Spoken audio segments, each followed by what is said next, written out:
माझं नाव दिनेश मयेकर. ही माझी वाईफ दिव्या दिनेश मयेकर. आम्ही नालासोपारामध्ये राहतो.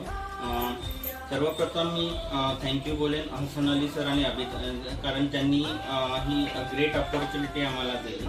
आम्ही हापमामध्ये 21 डिसेंबर 2021ला सुरुवात केली आणि एक चांगला प्लॅटफॉर्म आमच्यासाठी मिळाला. कारण मी जॉब करतो आणि जॉब करताना म्हणजे सगळं फॅमिली सगळे ॲडजस्टमेंट करता करता खूप नाकीनऊ यायचे.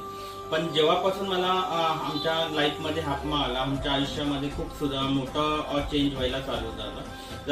सगळ्यात मोठं चेंज म्हणजे आमची फायनान्शियल ग्रोथ चांगली व्हायला लागली.